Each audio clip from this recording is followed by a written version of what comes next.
Kichwa cha ujumbe ni wakati Mungu anataka kukubariki. Huu ni ujumbe ambao una siri na nimeshafundisha baadhi ya vitu. Leo nataka nishughulike na kitu kimoja tu kwenye ibada hii. Wakati Mungu anataka kutubariki. Huo ni ujumbe wetu tulioanza wiki iliyopita. Na wewe unanitazama, zingatia sana masomo haya uyapate yote.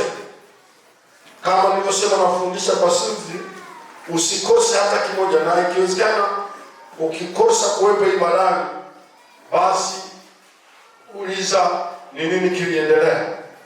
Nilisema tunapojifunza ujumbe huu wa wakati Mungu anataka kukubariki, tutapitia safari ya baraka ya maisha ya Abrahamu au ya maisha ya Ibrahimu, kuanzia kitabu kile cha Mwanzo sura ile ya 12. Kitabu kile cha Mwanzo sura ya 12 kuanzia mstari wa kwanza na kuendelea, na sura zingine za kitabu hicho. Tunapojifunza ujumbe huu wa wakati Mungu anataka kukubariki, tutapitia safari ya baraka ya maisha ya Abrahamu. Nilisema na narudia kusema, mpango wa Mungu ni kukubariki. Mungu ana mpango wa kuyabarikia maisha yako kimwili na kiroho. Amekuita kwa baraka zako. Jione uko hapa kwa mpango wa Mungu wa kukubariki. Yaani kwa maana ya kwamba kuwepo kwako hapa na kuwepo kwako kwenye wokovu, wewe ni mfaidika zaidi. Na ukiondoka unajiondoa kwenye mibaraka yako. Jamani, amini. Sasa nilisema wakati Mungu ana plan ya kuyabarikia maisha yako, unao wajibu upande wako, unayo mambo ya kufanya yanayoweza kumfanya Mungu asogee ayabariki maisha yako. Mungu anataka mkutane mahali fulani, wakati wewe ukitimiza wajibu ulio upande wako, alafu anakwenda kukubariki. Na tumeshaangalia mambo mawili, leo nitazungumza la tatu. La kwanza kwa mukhtasari, nilisema ni lazima utoke level fulani, utoke mahali fulani kuelekea mahali fulani. Mungu alimwambia Abrahamu, toka wewe katikati ya jamaa yako, katikati ya nchi yako na ndugu zako, uende mahali nitakapokuonyesha, nami nitakufanya kuwa taifa kubwa. Mungu anawabariki watu ambao wanatoka kwenye eneo fulani, wanatoka kwenye mzunguko fulani, wanatoka kwenye kikosi fulani hivi, wanatoka mahali fulani, wanatoka kwenye level fulani. Hawabariki watu wakiwa na mambo yao yale yale, na utamaduni wao ule ule, na mipango yao ile ile, na hatua zao zile zile, na viwango vyao vile vile, na timu yake ile ile. Kuna wakati baraka za Mungu zitakufanya baadhi ya timu uachane nayo. Anayenielewa punge mkono wake juu namna. Yaani Mungu hawezi kukubariki uko na kakikosi fulani, kaumbea, kaudaku, kakikosi ambako hamuambizani ukweli, alafu akakubarikia kwenye kakikosi. Hawezi. Lazima mtu huyu anayetaka kubarikiwa na Bwana atachomoka tu mahali fulani, atakuwa wa kipekee kwenye eneo fulani. Jamani, amina. Mungu hawezi kumbariki mwanafunzi ambayo tabia yake inalingana na wanafunzi wengine wote. Hapana. Utaona kama kuna mwanafunzi anafanya vizuri zaidi, kuna kakitu fulani ni kakipekee kwake tofauti na wenzake. Na niliagiza katika jina la Yesu, toka hapo ulipo. Hapo ulipo panazuia baraka zako. Mungu asingembariki Abraham ule wa Kalidayo, asingembariki akiwa amezungukwa na baba yake Tera mchonga vinyago na muuza sanamu, asingembarikia pale. Ndio maana akamwambia Abraham, toka hapo mahali, toka nina mpango wa kukubariki, lakini mazingira hayo lazima uhame, lakini mzunguko huo lazima uondoke, lakini viwango hivyo lazima utoke. Namba 2 nikasema ni utii. Kanuni ya pili ya kukutana na baraka za Bwana ni kanuni ya utii. Mstari wa 4 unasema Abraham akatoka kama Bwana alivyomwagiza. Watu wengi wanashindwa kukutana na baraka kwa sababu sio watii.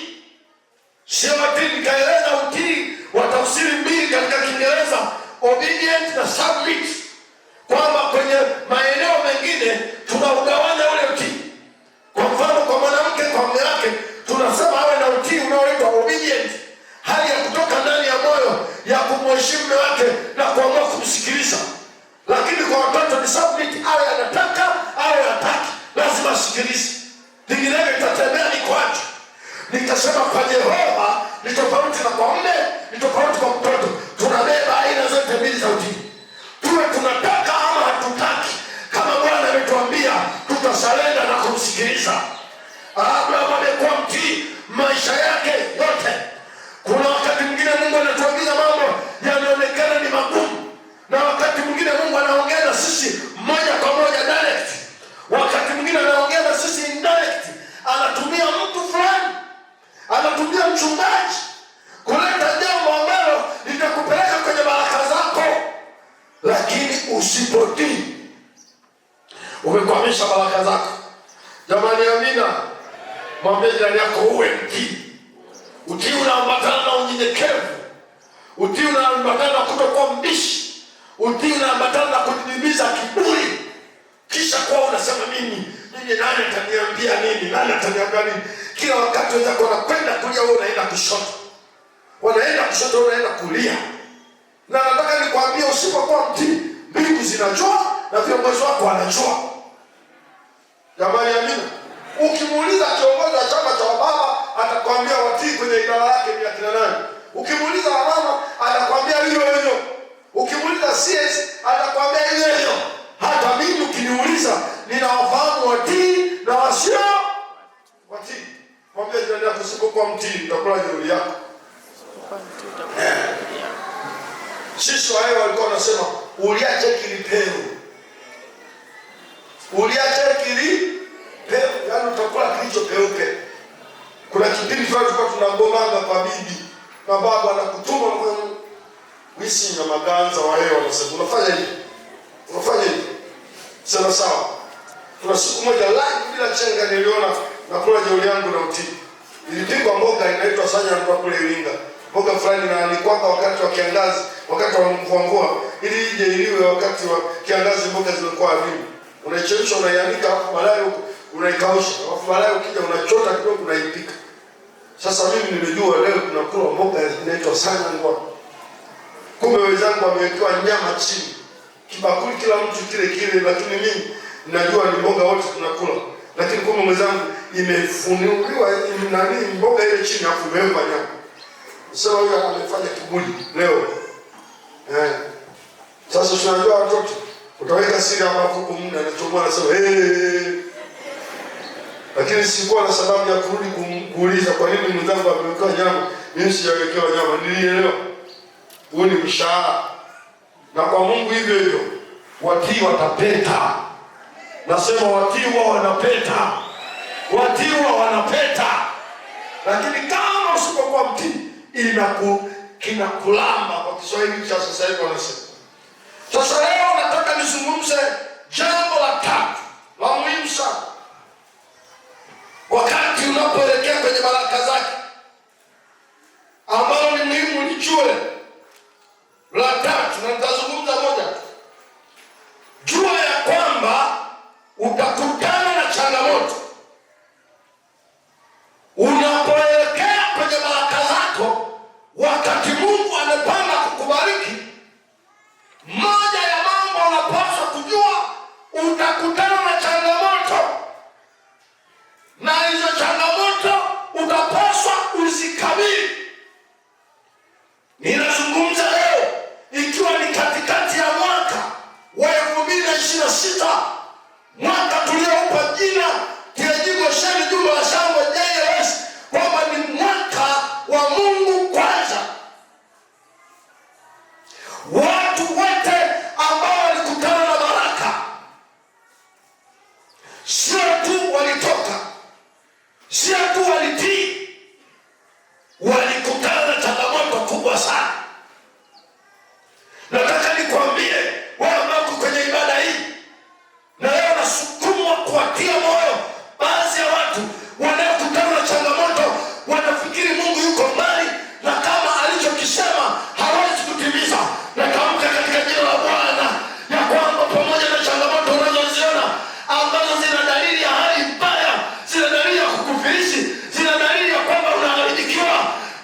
ikawezekana.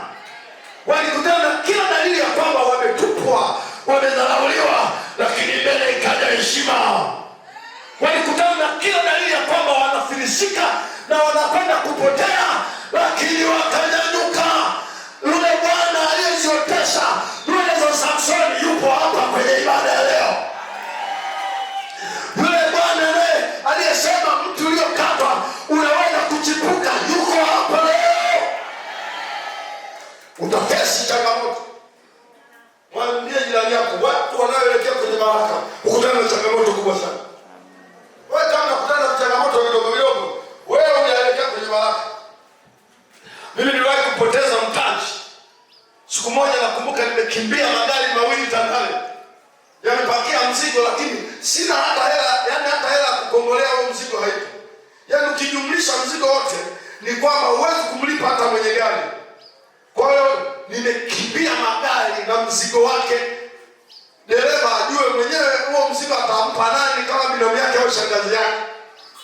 Natafuta namna ya kudandia lori nirudi kijijini. Nikaenda kwa kuwa nafahamika, nikachukua mzigo mwingine. Nilipokuja na yeye nikapiga shot. Sina hata mia. Nataka nikwambie, lakini Bwana wa mabwana, Mungu wa neema alinitokea. Zile hela zote zilizopotea zikarudi. Si ilikuwa kitu kirahisi. Ziko changamoto mbalimbali. Baba wa Ibrahimu, Abraham, amepita kwenye changamoto nyingi. Naomba nikuorodheshe baadhi ya changamoto alizopitia Abraham. Changamoto ya kwanza ni kupoteza familia. Jaribio la kupoteza familia. Na tukisema familia tunapunguza. Jaribio la kupoteza ndoa. Mara mbili Abraham ametaka kupoteza mke, mara mbili. Mwanamke ameondoka, ameenda kulala kwingine, sio kwa mwanamke mwenzie, kwa janaume. Abraham amejifunika ngumi usiku kucha. Mke hayupo, na mke wa Abraham alikuwa ni mrembo. Abraham mwenyewe anakubali kwamba ni mrembo, na kila anapopita wanakubali ni mrembo. Pamefika mahali huyu baba wa imani anaitwa Abraham, mke amechukuliwa na mwanaume mwingine. Na hilo zoezi limejirudia mara mbili. Ndio anaanza mwezi kujua uchungu, kwa sababu mnajua uchungu tu kwa waume zetu. Mkiona kabisa nimekuta na message, uchungu wa nini ni mdogo. Hakuna uchungu wa mwanaume akute mke ana mtu. Nataka nikuambie, ukitaka kujua nguvu ya mlezi, mwanga pombe yako. Kwa hiyo naanza kufilma maumivu ya Abraham. Unalala usingizi namna gani? Mke yuko na dume lingine. Usingizi unakuja. Wanaume wameenda mbali mpaka anaanza kuuliza, mke wangu yuko hapa au yuko? Yasikia kwa amembeba aliyebeba mke wa Abraham. Usiku hawendi, masaa yamekwenda. Yehova yule ambaye alimwambia Abraham, toka huko nako kwenda nitakubariki, yupo. Hakumwambia utapoteza mke, hakumwambia. Na nikueleze wasomi wa Biblia, maana ni awamu mbili Abraham amekutana na kisa hiki. Wasomi wa Biblia wana mashaka kwamba hizo awamu mbili zote mke Abraham alikuwa. Wana mashaka. Kuna eneo moja la pili ndio inaonekana Mungu aliingilia kati. Akamzuia yule mwanaume, akakata umeme kwa mwanaume. Aliyekuwa usiku ule yuko na Sara. Akakata umeme. Kama anamwangalia mwanamke. Lakini awamu nyingine hii sidhani kama umeme ulikata. Sina. Unaweza kaona hayo maumivu? Unaweza kusikiliza hayo maumivu? Safari. Msijali, wengine mtasema hapa na mnaruhusiwa kusema wewe kwamba Mungu aliweza kufanya namna. Lakini wewe unaposoma Biblia ni kwenye awamu mbili ambaye mke wa Abraham alilala na mwanaume mwingine usiku. Sehemu moja ndio iko wazi kwamba usiku alipona. Sehemu nyingine imenyamaza. Na jamaa nimezingatia statement yake anayetoa huyu mfano. Anasema hivi, kwa nini hukusema mpaka umemfanya huu awe mke wangu? Na Biblia ya Kiingereza imezungumza kabisa kwamba huyu amekuwa my wife. Kwa hiyo manake usiku ule lile jamaa yule alikuwa nani? My wife. Usiku ule wa baba wa imani. Ni Mungu hajanifikisha hapa, pengine kingeeleweka, lakini babangu wa imani alifika.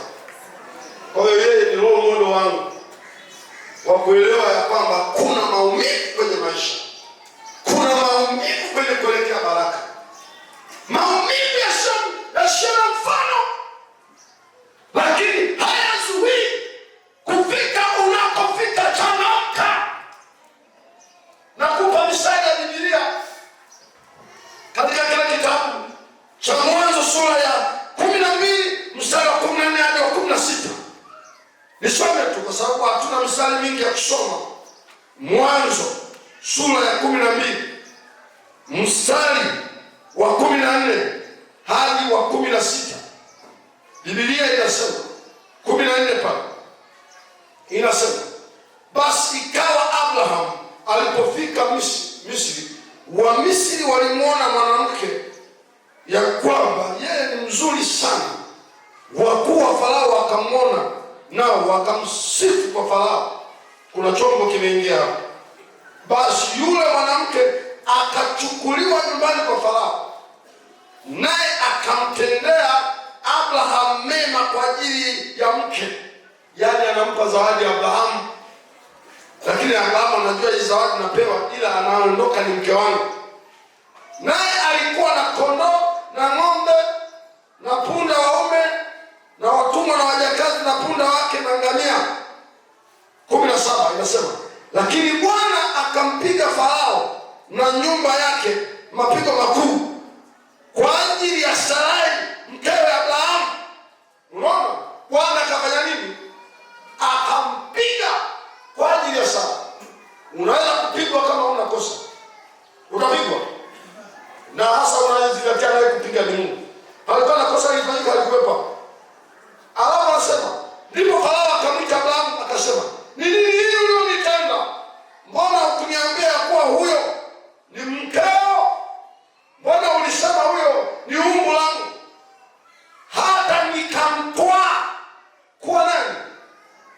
Kuwa mke wangu. Huyo jamaa alishamchukua, huyo akawa mke wake. Basi sasa huyo mke wako chukue uende naye. Hii ni awamu ya kwanza. Kifupi, Farao amepigwa kwa sababu kachukua mke wa mbarikiwa anayeitwa Abraham. Sura 20 inasema hivi, Abraham akaondoka huko kwenda nchi ya kusini, akakaa kati ya Kadesh na Shuri, naye akatembea katika Gerari. Abraham akamnena Sara mkewe, huyu ni ndugu yangu. Basi Abimeleki, mfalme mwingine anaitwa Abimeleki, mfalme wa Gerari, akapeleka watu wakamtwaa tena Sara mara ya pili. Lakini Mungu akamjia Abimeleki katika ndoto usiku, akamwambia, umekuwa mfu wewe kwa sababu ya mwanamke huyu uliyemtwaa, maana ni mke wa Abraham. Basi Abimeleki alikuwa hakumkaribia, akasema, Bwana, je, utaua hata taifa lenye haki?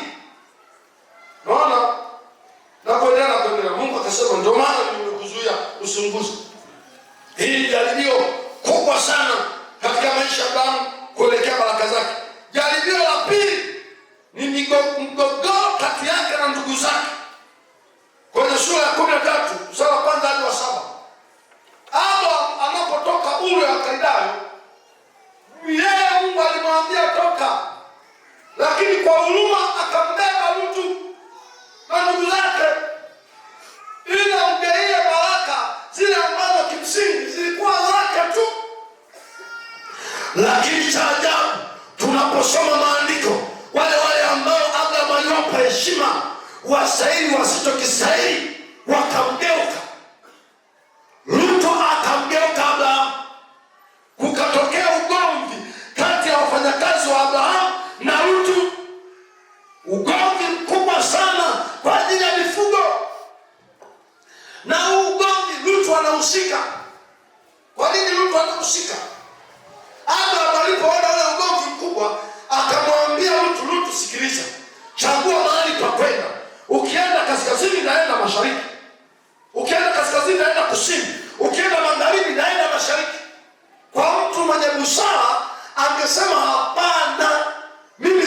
sikuchagua kabla yako, mimi nilelewa. Lakini cha ajabu, Rutu anamgeuka Abrahamu, mjomba wake aliyosafa kwa ajili yake, aliyembeba kwa safari ya baraka. Mimi nataka kusema kwenye safari ya baraka zako kuna watu watakugeuka. Nataka nikwambie kwenye safari ya baraka zako kuna watu watakugeuka. Wengine ni ndugu wa kunyonya, wengine hata wameshiriki pamoja nao damu ya Yesu, wanaanza kukugeuka. Na wengine wamejitoa kwa nguvu sana kwa ajili yao, na ndio umewaonyesha mwanga, wanaweza wakakugeuka. Habari njema ni kwamba hata kama wakikugeuka hawageuzi kile Mungu amesema kwa ajili yako. Wako watu mnawaangalia, baadhi ya watu ambao hawako na wewe, ulianza na wewe safari, lakini baadaye wanageuka, wako kinyume na wewe, wala hawajatambua sapoti yako. Lakini nataka nikwambie, Mungu wa baraka aliyekutamkia baraka, hizo baraka hazigeuzwi na mtu, hizo baraka hazigeuzwi na shangazi, hizo baraka hazigeuzwi na mjomba, hizo baraka hazigeuzwi hata na mama aliyekuzaa, hazigeuzwi hata na baba aliyekuzaa. Haijalishi ametamka maneno gani, kama haya maneno Mungu hayakubali, Biblia inasema laana isiyo na sababu haiwezi kumpata mtu, haiwezi kumpata mtu. Wewe mtazame aliyesema. Jamani, amina. Amina watu wa Bwana. Rutu anaweza kuchagua mahali pazuri. Kwa macho ya nyama alikokuchagua Rutu kulikuwa ni kuzuri. Abraham akabaki hana eneo nzuri. Nzuri amechagua yeye. Hakujua amechagua eneo nzuri, lakini kuna moto huko Sodoma na Gomora. Yeye akaelekea kwenye moto. Akaelekea kwenye mke wake kugeuka kuwa jiwe la chumvi. Lakini mambo ya Abraham yakawa sawa kabisa. Mpe Bwana Yesu makofi ya heshima. Kule alichagua Abraham, kulikuwa ni Kanaani. Kule alikopewa Abraham, maana Biblia inasema ikawa Abraham alipoachana na mtu, Mungu akasema inua macho yako. Maana Abraham achaka alikuwa anaangalia tu kiangazi, yalikuwa yanaangalia tu ukame, lakini akamwambia no, usiangalie hapa, inua macho yako uione ni baraka ile kule mbele. Nataka nikwambie uliokuja kwenye ibada hii, hata kama unaona magumu, inua macho yako. Kanaani iko kule mbele. Kanaani haipo kwa kuangalia chini hapa. Hapa utayaona madeni, hapa utaona kufilisika, hapa utaona mbaya, lakini ukiinua mbele kule unaiona Kanaani yako ile. Kanaani yako ile. Kanaani yako ile.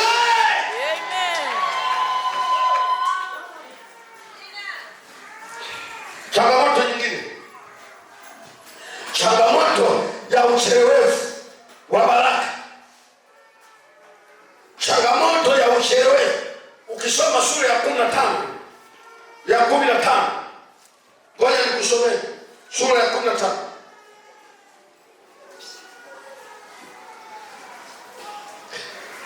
Sura ya 15 kwanza mstari wa kwanza inasema, baada ya mambo hayo, neno la Bwana likamjia Abrahamu katika njozi likisema, usiogope Abrahamu, mimi ni ngao yako na taabu yako kubwa sana. Abrahamu akasema, Bwana Mungu, utanipa nini? Nami naenda zangu hali sina mtoto, na atakaye nimiliki nyumba yangu ni huyu Eliezeri Mdameski. Tazama, hukunipa uzao. Tazama, hukunipa nini? Uzao. Inasadikika Abraham ametoka Uru ya Kaldayo akiwa na miaka 75. Lakini amekwenda kumpata mtoto ana miaka 90.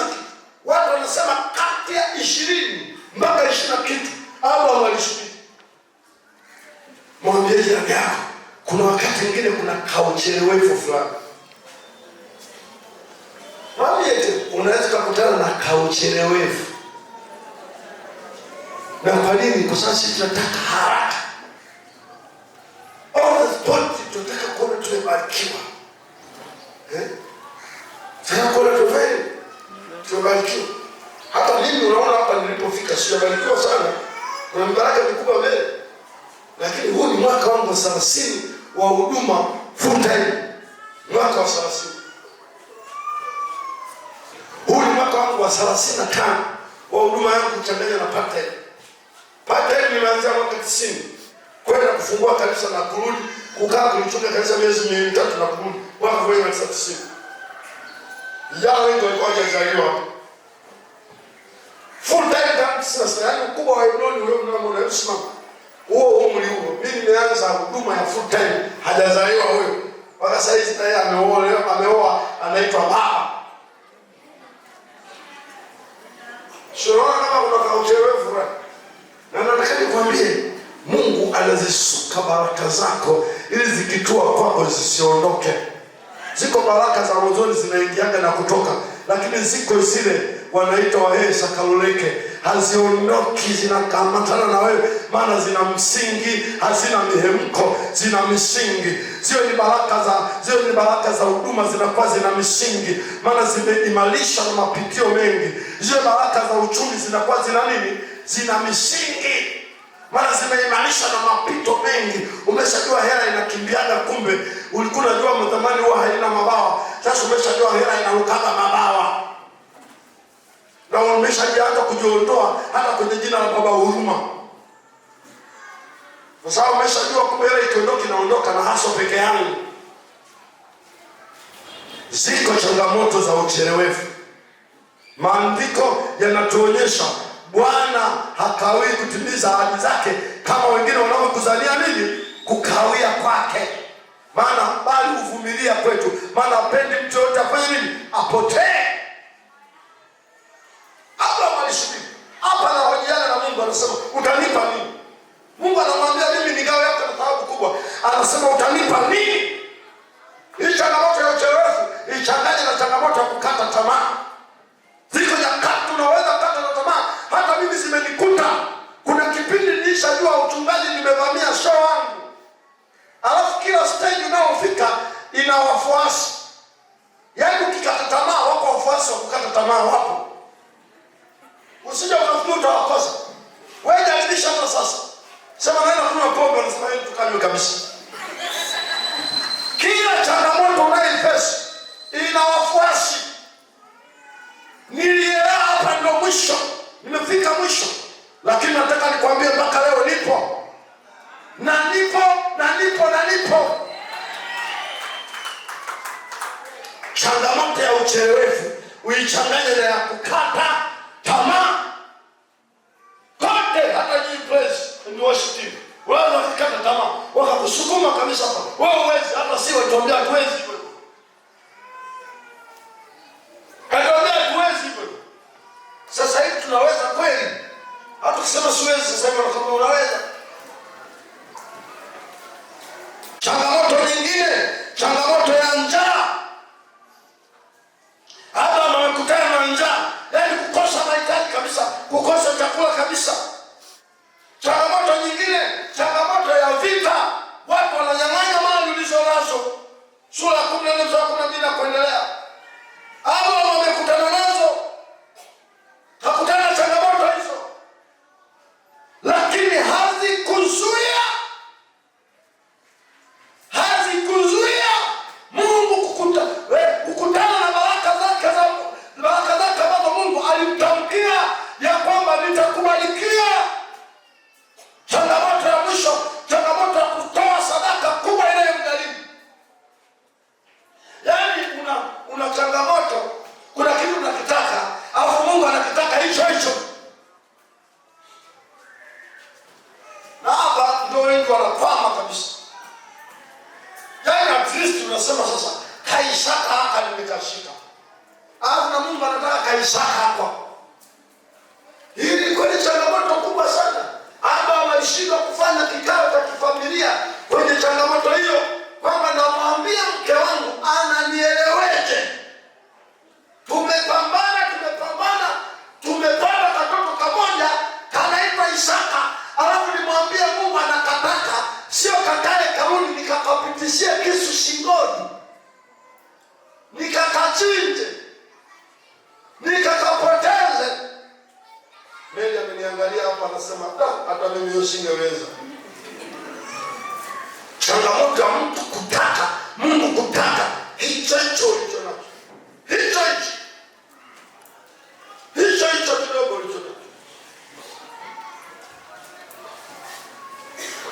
Nitoa mfano nadhani wiki iliyopita wakati nahubiri. Nikasema mhubiri mmoja alisema alihudhuria semina kubwa pale Nairobi, ilikuwa inaongozwa na mtu mmoja anaitwa Yong Cho, ambaye kabla ya kufa kwake alikuwa ndio anaongoza kanisa lenye idadi kubwa kuliko makanisa yote duniani. Kwenye ile semina alikuwa anapewa kila siku pesa ya Kenya shilingi 1000 ambayo ni kubwa sana. Chumba cha mgeni unaweza kulala kwa shilingi 200 tu. Kwa hiyo alikuwa anapewa 1000. Siku 10 zile alipewa 10,000 ambazo zilikuwa ni nyingi sana. Ziwezi kurudi huku hata ukaanzishia biashara. Siku ya mwisho yule mhubiri akasimama, na yeye alienda kwa kuunga kuliko wenzake wote. Akasimama akasema, Mungu anataka kubariki mtu atakayetoa shilingi 10,000 hapa. Mungu anataka kutana maisha yake. Akitegemea yule mhubiri atasimama watu wengi. Wengine wakaanong'oneza pale akasema, hii ni njama, ni mbinu ya kurudisha hela aliyotupa. Anataka tunyang'anye tena. Yule jamaa akasimama akasema naenda, akasema acha ujinga wewe. Hizi hela zenyewe sio zake. Hawa wazungu wakitoka huko wanapewa mahela, au wakipewa mahela wakifika huko wanatugawia.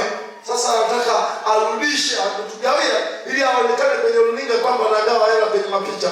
Alafu anataka zirudi tena kwake kupitia sadaka. Jamaa akachomoka. Na yeye alionayo atarudi vipi? Ukiwajumlisha wachungaji waliopo Tanzania bila kujali madhehebu yake, kama wako watatu wenye hela hapa Tanzania atakuwepo.